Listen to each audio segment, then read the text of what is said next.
لله نحمده ونستعينه منبەری مزگەوتەکان شوێنی گەیاندنی پەیامی ئیسلامە، بەڵام لەلایەن دەسەڵات و ئەوقافەوە هاوشێوەی دامەزراوەکانی دیکەی حکوومەت قۆڕخ کراون و هەر مامۆستایەکی ئاینی وتار بە دڵی دەسەڵات نەدات بیانووی پێدەگیرێ و لە منبەر دەهێنرێنە خوارەوە. أولئك هم المؤمنون حقا. دکتۆر ئەحمەد سۆفی ساوەیی یەکێکە لەو مامۆستا ئاینیانەی کە لە سۆران لە وتاربێژی و پێشنوێژی دوورخراوەتەوە. دەڵێت ئەوقاف لە سۆران بەڕێنمایی دەسەڵات منبەری مزگەوتەکان و مامۆستایانی ئاینی بۆ کاری حیزبی بەکاردێنێ و مامۆستایانی حەقبێژیش لە وتاردان دوور دەخاتەوە. هەر کاتێک وتاری مامۆستایەکی ئاینی وەکو من یان وەکو هەر مامۆستایەکی دیکە تێکگیر ببێ لەگەر سیاسەتیان لەگەر باسی گەندەڵیەکانیان بکەی باسی نەعەدالەتەکانیان بکەی باسی بێسەروبەریەکەیان بکەی یەکسەر بێ سێ و دوو یەکسەر مامۆستای ئاینی لا دەدەن، چونکە ئەو وەزارەتە کەوتۆتە دەستی حیزب زۆر بەداخەوە لە وڵاتە عەرەبیەکان و لێرەش لەگەردابی وەزارەتی ئەوقاف بەکاردێت لە بۆ خزمەتی ئەو حیزبەی کە دەسەڵاتی ئەو میلەتەی دەکات،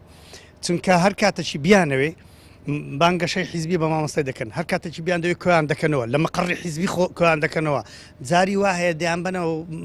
بەناوی ئیتیحادی عولەما، جاری هەیە بەناوی وەزارەتی ئەوقاف بانگیان دەکەن، دوای دەیان بنە مەقڕێکی حیزبی، لە مەقڕێکی حیزبی لەگەر مەسوولەقێک لەگەر مەسوولێکی حیزبی دایان دەرێن بەبێ ئەوەی پێیان گوتبی ئەوە فێڵکردنە، ئەوە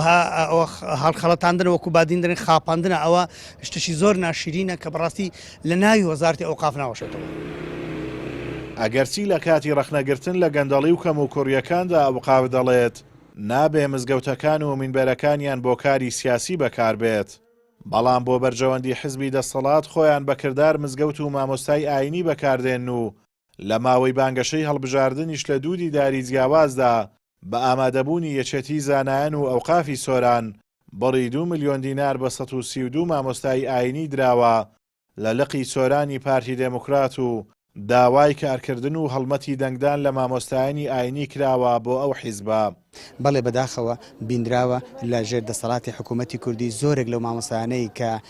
بەرگریان لە حەق کردووە لە وتار لادراون بەوەی کە لە بەرژەوەندی دەسەڵات یا لە بەرژەوەندی حیزبی قسەیان نەکردیە، ڕاستەوخۆ هاتوون پێگەی منبەرەکەیان لە مامۆستا سندوتەوە یا بە جۆرێک هەڕەشەیان لە مامۆستا کردووە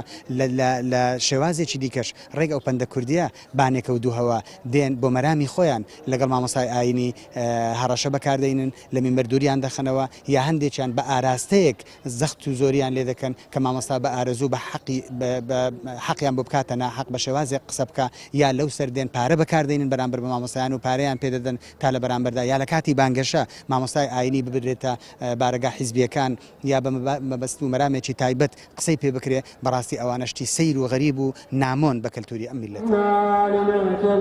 کاری مامۆستایانی ئاینی گەیاندنی پەیامی پێغەمبەر و ئاینی پیرۆزی ئیسلام و خزمەتی کۆمەڵگەیە،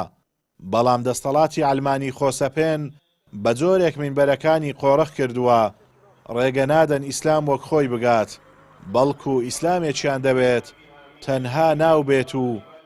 لە حکومڕانیدا بوونی نەبێت. ئازاد و مەراوەی کەناڵی ئاسمانی پەیام، سۆران.